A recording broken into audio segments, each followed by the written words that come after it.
तो कल vapour pressure को एक्सप्लेन किए हुए थे। वेपर प्रेशर क्या होता है और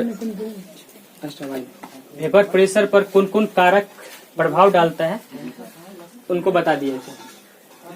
आज एक नया टॉपिक है जो कोलिगेटिव प्रॉपर्टीज का पहला बताए थे, रिलेटिव लोडिंग वेपर प्रेशर, वो बता दिए। उसके बाद है दूसरा है एलिवेशन इन बॉइलिंग पॉइंट। इधर देखिए, elevation in boiling point, elevation in boiling point. तो एलिवेशन इन बॉइलिंग पॉइंट में बॉइलिंग पॉइंट टर्म आता है, नहीं, एलिवेशन इन बॉइलिंग पॉइंट। तो बॉइलिंग पॉइंट को पहले क्लियर कर लेते हैं। ये बॉइलिंग पॉइंट होता क्या है, ध्यान दो अच्छे से। ये बॉइलिंग पॉइंट क्या होता है उसको पहले हम लोग क्लियर कर लेते हैं। बॉइलिंग पॉइंट किसको कहते हैं? देखिए, बॉइलिंग पॉइंट होता क्या है। एक कंटेनर ले रहे हैं, एक कंटेनर ले रहे हैं, इस कंटेनर को गर्म कर रहे हैं, ठीक है। एक कंटेनर ले रहे हैं, उस कंटेनर में पानी को लेकर के गर्म कर रहे हैं। ध्यान दीजिएगा बढ़िया से, बहुत अच्छा कॉन्सेप्ट। इसको गर्म कर रहे हैं। तो कल हम आपको बताए थे, कल वाला क्लास में भी इस चीज को क्लियर किए थे कि जो चीज गर्म होगा, नहीं, गर्म होने के बाद क्या होता है, वो हल्का होता है या उसमें काइनेटिक एनर्जी आता है। कोई चीज गर्म होता है तो क्या होता है, हल्का, या उसमें काइनेटिक एनर्जी आता है। तो काइनेटिक एनर्जी का मतलब क्या होता है, उसमें वेलोसिटी होगा, तेजी से ऊपर जाएगा। यहाँ पे गर्म होगा, यहाँ पे गर्म कर रहे हैं तो इसी के आसपास मॉलिक्यूल ना गर्म होगा तो काइनेटिक एनर्जी आएगा। काइनेटिक एनर्जी आएगा तो क्या करेगा, चलेगा। चल के कहाँ आएगा, सतह पर। क्या आएगा बोलो, सतह पर। यहाँ मॉलिक्यूल गर्म होगा, गर्म होने के बाद हल्का आता है, हल्का होने के बाद ये काइनेटिक एनर्जी आएगा, कहाँ जाएगा बोलो, सतह पर। फिर ये मॉलिक्यूल इस तरह से सतह पे आके जो है, ऐसा नहीं कि सतह पे गया एकाएक निकल गया, ऐसा नहीं होता है। ऐसा होता है तो पता चलता है पानी में रखे, बर्तन में रखते उड़ जाता है नहीं, समझा ना क्या बोल रहे हैं। पानी रखते बर्तन में और तुरंत जो है विलुप्त हो जाता है। जैसे कुछ गैस सब होता है, देखिएगा लिक्विड की तरह रहेगा, बाहर आता है तो एकदम तुरंत जो है एकदम गैस के विलीन हो जाता है। तो ऐसा होता है क्या, पानी को रखते हैं क्योंकि पानी का अपना सरफेस टेंशन हो गया है। ध्यान दीजिएगा, सरफेस टेंशन कैसे होता है, सतही टेंशन कैसे होता है, क्योंकि हम कल बताए थे कि हम चारों तरफ, है ना, हम लोग चारों ओर से जो है हवा से घिरे हुए हैं। किससे घिरे हुए हैं बोलो, हवा से। और हवा जो है हम लोग के ऊपर प्रेशर लगाता है ना, उस प्रेशर को बोलते हैं एटमॉस्फेरिक प्रेशर। हवा जो प्रेशर लगाता है उसे क्या बोलते हैं, एटमॉस्फेरिक प्रेशर। तो पानी बर्तन में रखे हैं तो पानी के सतह पे भी प्रेशर लगाएगा ना हवा। ये पानी का सतह है, इस सतह पे कौन प्रेशर लगाएगा, हवा प्रेशर लगाएगा ना। किसके कारण लगाएगा, गुरुत्वाकर्षण बल के कारण। गुरुत्वाकर्षण बल किधर लगता है, नीचे की ओर, जिसके कारण क्या करेगा, हवा जो है ये जो पानी का सतह है उस पे इसे प्रेशर लगाएगा, अप्लाई करेगा, जिसके कारण टेंशन नीचे की ओर रहेगा। सतह का टेंशन मतलब सतह इस तरह से रहेगा, अपना एक सतह बना लेगा और उसका टेंशन किधर रहेगा, नीचे की ओर। प्रेशर किधर रहेगा, नीचे की ओर। मतलब ये जो सरफेस है ये एटमॉस्फेरिक प्रेशर के कारण, एटमॉस्फेरिक ऊपर से इसे लगाएगा ना। ये कौन प्रेशर है, कल हम क्लियर किए थे। एटमॉस्फेरिक प्रेशर कैसे लगाएगा, नीचे को। ये मॉलिक्यूल ऊपर आना चाह रहा है लेकिन इसको कौन दबा रहा है, एटमॉस्फेयर उसको क्या कर रहा है, दबा रहा है ना। तो ये तो मॉलिक्यूल निकलेगा, सतह को कभी न कभी तो तोड़ेगा ना, ऐसे सब सतह पर रहेगा।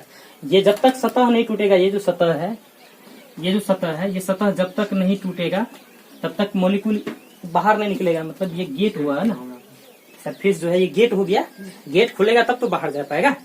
ये गेट खुलेगा कैसे, जितना प्रेशर जो है एटमॉस्फेयर लगा रहा है ना, जितना प्रेशर कौन लगा रहा है, एटमॉस्फेयर, उससे ज्यादा यदि मॉलिक्यूल प्रेशर लगा देगा तब जाके सतह टूटेगा, और टूटेगा तब मॉलिक्यूल बाहर जाएगा, है ना। यदि जितना प्रेशर एटमॉस्फेयर लगा रहा है उतना ही प्रेशर ये वेपर मॉलिक्यूल क्या होता है, जो मॉलिक्यूल गर्म होके बाहर निकलता है उस मॉलिक्यूल को वेपर मॉलिक्यूल कहते हैं। जो मॉलिक्यूल गर्म होके बाहर निकलता है, बर्तन का जो सतह होता है उनको छोड़ता है, तो वो मॉलिक्यूल वेपर मॉलिक्यूल कहलाता है। और वेपर मॉलिक्यूल जो प्रेशर लगाता है उस प्रेशर को क्या बोलते हैं? Vapour pressure.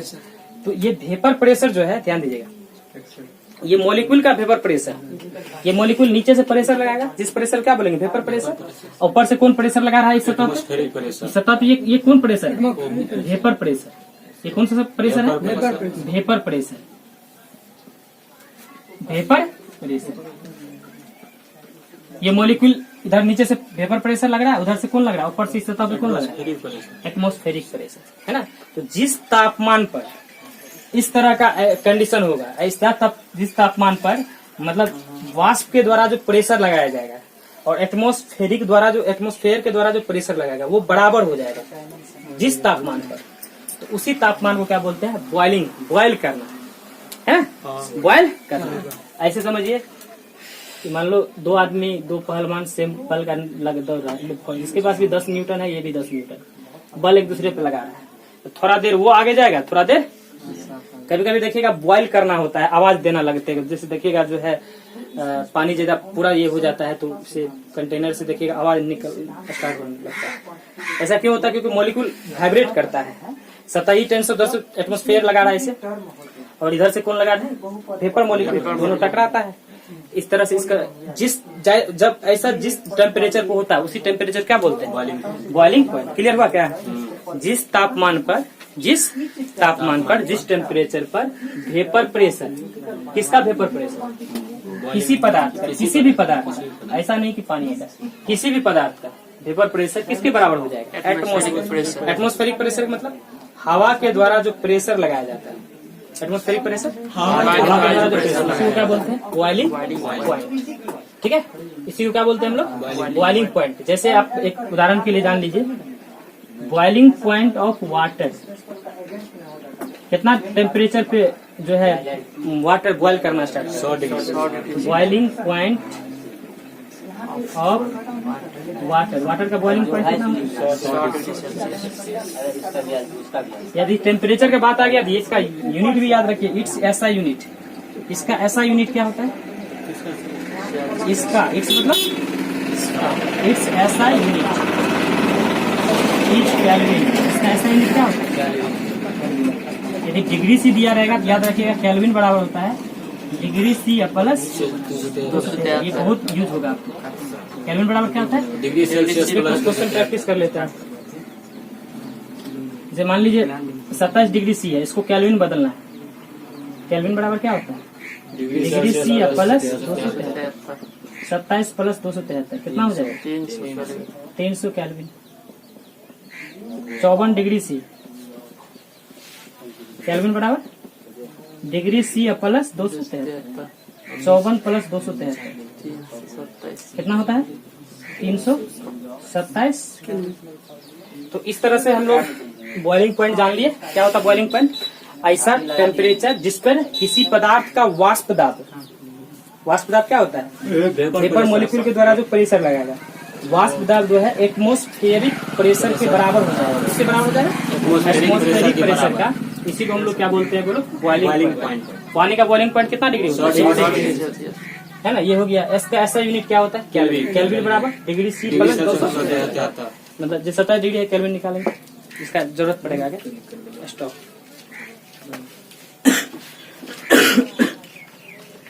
उतारिए।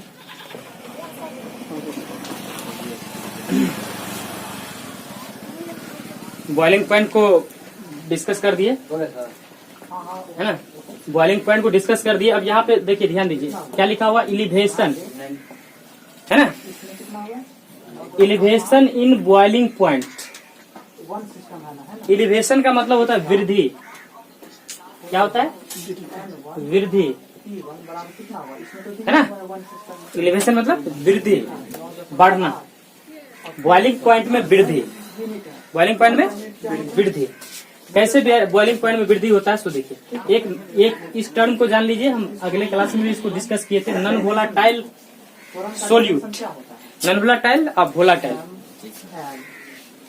वोलाटाइल होता है, वोलाटाइल सोल्यूट ऐसा सोल्यूट होता है ना, जिनको गर्म करने के बाद वाष्प बनता है। मतलब जिसको गर्म करने के बाद वाष्प बनता है वो क्या होता है, घोला टाइल। गर्म करने के बाद वाष्प बनता है, उसे क्या बोलते हैं, घोला टाइल, है ना।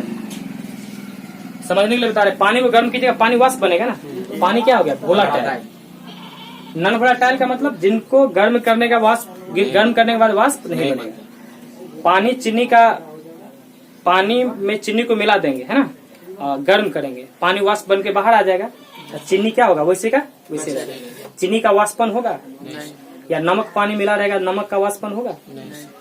तो जिसका वाष्प नहीं बनता है, समझिए, जिसका वाष्प नहीं बनता, उसे क्या बोलते हैं, बोलो, नॉन वोलेटाइल।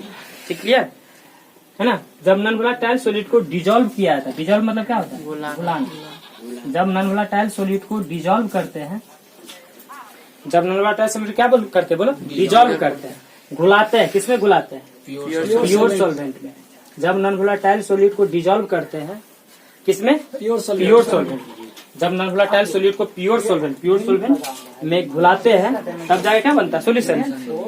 सॉल्वेंट में सॉलिड डालेंगे, क्या बनेगा, सोल्यूशन, है ना। बनता है, बनता है, जिसका मतलब जिसका क्वथनांक, मतलब जिसका जो बॉइलिंग पॉइंट, जब सॉल्यूशन बनेगा तब कह रहा है, जब सॉल्यूशन बनेगा उसका जो क्वथनांक होगा वो मोर देन मतलब अधिक होगा।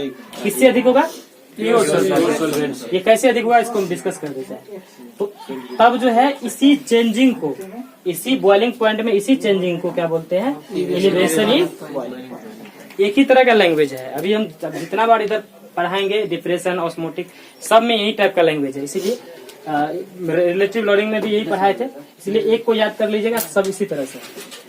तो नॉन वोलेटाइल क्लियर हो गया। नॉन वोलेटाइल सॉलिड को जब प्योर सॉल्वेंट में डालेंगे तो सॉल्यूशन बनेगा, जिसका बॉइलिंग पॉइंट किससे अधिक हो जाएगा, प्योर सॉल्वेंट। इसी चेंजिंग को, बॉइलिंग पॉइंट में इसी वृद्धि को क्या बोलते हैं, एलिवेशन इन बॉइलिंग। कैसे बढ़ता है सो देख लीजिए थोड़ा सा। देखो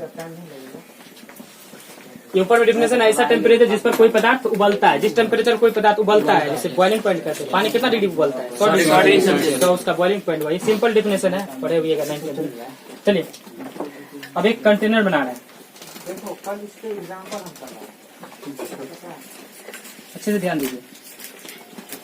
यहाँ भी एक कंटेनर है, ठीक है, इधर तो इसमें क्या है, सॉल्यूशन लिए, क्या लिए है, सॉल्यूशन। पहले सॉल्वेंट, फर्स्ट सॉल्यूशन। इसमें सॉल्वेंट, और ये क्या है, सॉल्यूशन। ये सॉल्यूशन है, ये क्या हो गया, सॉल्वेंट। तो ये जो सॉल्वेंट है, ध्यान दीजिएगा अच्छे से, ये जो सॉल्वेंट है, ये सॉल्वेंट, ये क्या हो गया आपका, सॉल्यूशन। ये क्या हो गया, सॉल्यूशन। ये सॉल्यूशन है, ये सॉल्वेंट। ये सॉल्यूशन कब बनेगा, जब सॉल्वेंट में नॉन वोलेटाइल सॉलिड डालेंगे तो सॉल्यूशन बनेगा। कहने का मतलब क्या है, दो तरह का होता है, वोलेटाइल वाला डाल देंगे तो आगे बताएंगे इसका केस, अभी नॉन वोलेटाइल वाला जानेंगे। जब ये केवल पानी है, सॉल्वेंट मतलब प्योर पानी, तो जब इनका मॉलिक्यूल गर्म होगा सीधे सतह पर आएगा ना,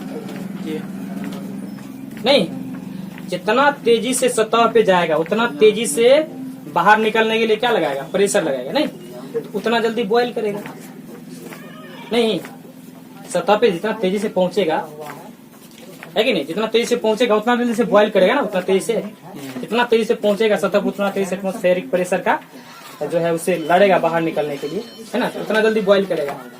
यहाँ क्या होगा, यहाँ जो मॉलिक्यूल है, तो इसको बोलो बॉयल करवाने में ज्यादा टेम्परेचर लगेगा, कम, तुरंत ही ना पहुंच जाएगा सतह पे, तो टेम्परेचर कम लगेगा। ये इसमें क्या है, नॉन वोलेटाइल। नॉन वोलेटाइल मतलब जिसका वाष्प नहीं बन जाएगा। ये नॉन वोलेटाइल पार्टिकल अपना तो सतह पे जबे नहीं करेगा, लेकिन इस होके जब वोलेटाइल पार्टिकल जाएगा उसको रोक देगा, नहीं, उसको रोकेगा, उनके रास्ते में रुकावट डालेगा, जिसके कारण जो है ये वोलेटाइल पार्टिकल, पानी का मॉलिक्यूल जो है सतह पे पहुंचेगा, लेकिन लेट से पहुंचेगा। इसे ये डायरेक्ट पहुंचा, ये तुरंत पहुंच, मतलब लेट से पहुंचा। तो बताओ कहाँ पे ज्यादा टेम्परेचर देना पड़ेगा, यहाँ पे ना, इसका बॉइलिंग पॉइंट ज्यादा हो गया। बॉइलिंग पॉइंट क्या है, टेम्परेचर। ऐसा टेम्परेचर जिसमें कोई पदार्थ बॉयल करता है, तो कहाँ पे ज्यादा, यहाँ पे लगेगा, यहाँ लगेगा, बताइए, ठीक है। तो कहने का मतलब हुआ है, इसका बॉइलिंग पॉइंट क्या हो गया, बताइए, ज्यादा हो गया, और इसका क्या हो गया, कम हो गया। तो एक चीज देखिए यहाँ पे, तो सॉल्यूशन का बॉइलिंग पॉइंट क्या होगा, ज्यादा, सॉल्वेंट का क्या होगा कम, है ना। और ये इस तरह से, अब इसका एक लॉजिकली जान लीजिए, लॉजिकली हम बताते हैं कि एक कुकर को में केवल पानी लीजिए और एक कुकर में पानी और चावल मिलाकर दोनों को गर्म कीजिए बारी बारी से। 2 सिलेंडर है, सेम तापमान पर कुकर, ऐसा कुकर रखिए जिसमें केवल पानी होगा और उसी तापमान पर, है ना, ऐसा कुकर रखिए जिसमें चावल हो। चावल सॉल्वेंट नहीं है लेकिन हम समझाने के लिए बता रहे हैं।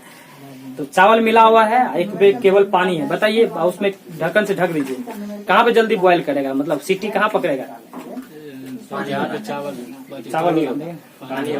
पानी वाला में तुरंत सीटी पकड़ लेगा, लेकिन चावल वाला में क्या होगा, टाइम लगेगा, है ना। मिल गया ना, उसमें चावल रुकावट डालेगा ना, टाइम लगेगा उसको ये करने में। इसी तरह से जो है, या पानी में चीनी मिला दीजिए, है ना, पानी में चीनी, कंटेनर में केवल पानी रखिए, कंटेनर में पानी में चीनी मिला के तब गर्म कीजिए, है ना। जिसमें चीनी आपको मिला हुआ रहेगा उसको तेजी से लेट से मतलब बॉयल करेगा वो, जिसमें केवल पानी होगा तुरंत बॉयल करेगा। ये क्लियर हो गया? तो इसी बदलाव को, जो ये चेंजिंग हो रहा है, सॉल्यूशन का बॉइलिंग पॉइंट ज्यादा हो जा रहा है, इसका कम हो जा रहा है, इसी वृद्धि को बढ़ गया ना, सॉल्यूशन सॉल्वेंट का कम, सॉल्यूशन का ज्यादा, तो कितना बढ़ा, इसी को क्या बोलते हैं, elevation in boiling point. Stop. Clear हो गया?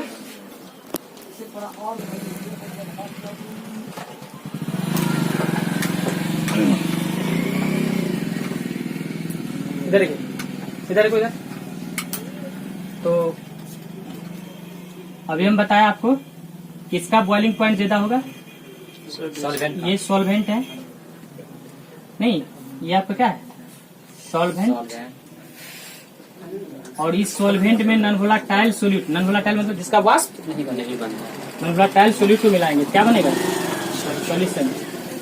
इसमें मोस्ट वीबिया लगा लीजिएगा, 3 नंबर का पूछता है, 3 नंबर का ये दे देगा, 2 नंबर में कोनो दूसरा क्वेश्चन दे देगा, 5 नंबर का, 3 नंबर का पूछता है कितना बार, हाँ बहुते बार पूछा हुआ, elevation in boiling point, competition के लिए बहुत वीबिया है।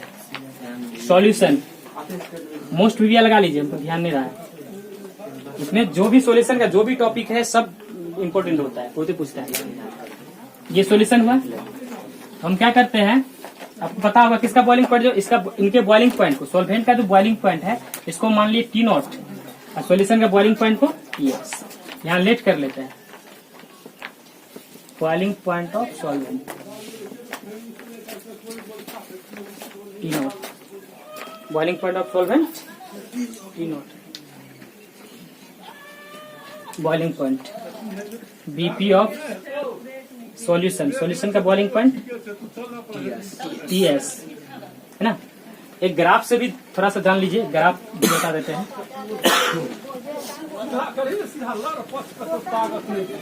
ग्राफ थोड़ा सा देख लीजिए, एटमॉस्फेरिक प्रेशर यहाँ पे, यहाँ 180 हम ले लेते हैं, है ना। ये आपका टेम्परेचर हो गया,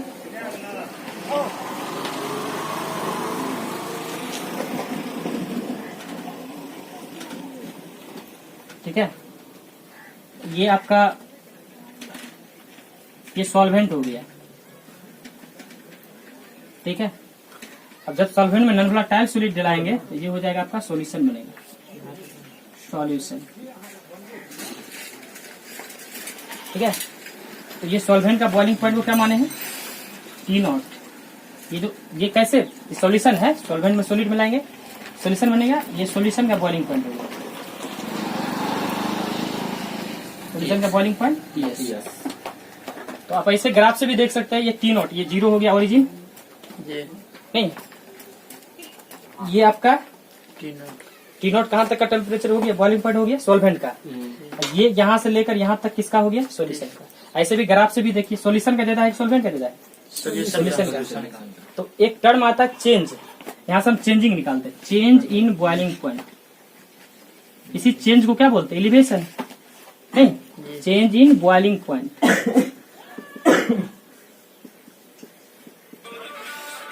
change in boiling point. Change in boiling point जब निकालेंगे तो क्या होगा, पहले ज्यादा TS minus T0, TS minus इसी चेंज को क्या बोलते हैं? Elevation in boiling point. और एक चीज आप लोग वहां पे ऊपर में लिख लीजिएगा, it is denoted by delta TB. It is denoted by del TB. Change in boiling point क्या हो गया? Change in boiling point elevation boiling point कहेंगे, इसको डिनोट करते हैं delta TB. Change in boiling point क्या बताए थे? T S minus T naught. इसी को हम लोग क्या बोलते हैं? Delta TB. इसी को डेल टीबी कहते हैं। डेल टीबी बराबर T S minus T naught. ये हो गया डेल्टा टीबी, है ना? गपने T S minus T naught disturb होगी। इसी डेल्टा टीबी को क्या बोलेंगे? Elevation in boiling point. Boiling point, ठीक है। इसको एक पॉइंट लिखेंगे according to Raoult's law. According to Raoult's law.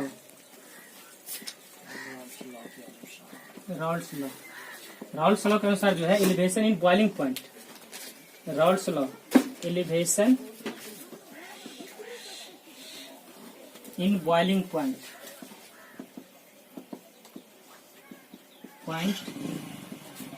is directly proportional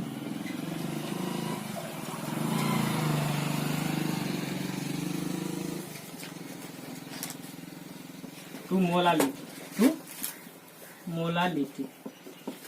Elevation in boiling point delta TB directly proportional to molality।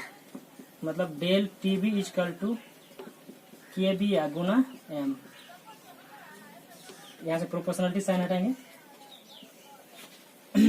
Raoul's law के अनुसार जो है एलिवेशन इन बॉइलिंग पॉइंट जो है directly proportional. Elevation boiling point किसको बोलते हैं? Delta TB को। इसको बोलते हैं directly proportional. Directly small m का मतलब मोलालिटी। मोलालिटी को बताए हुए थे, स्मॉल एम से डिनोट करते हैं, ये होता है। प्रोपोर्शनलिटी साइन को हटाएंगे तो क्या आएगा? क्योंकि यहाँ बॉइलिंग पॉइंट पढ़ रहे थे, इस कांस्टेंट को क्या बोलेंगे? बॉइलिंग पॉइंट कांस्टेंट केबी गुना एम, जहां पर वेयर केबी को बोलते हैं elevation in boiling point constant. Elevation in boiling point constant. ठीक है। और ये हो गया, ये फॉर्मूला हो गया। ये केबी बराबर, इसको इब्यूलो कॉस्पिक भी कहते हैं। इब्यूलो कांस्टेंट, ठीक है। इसको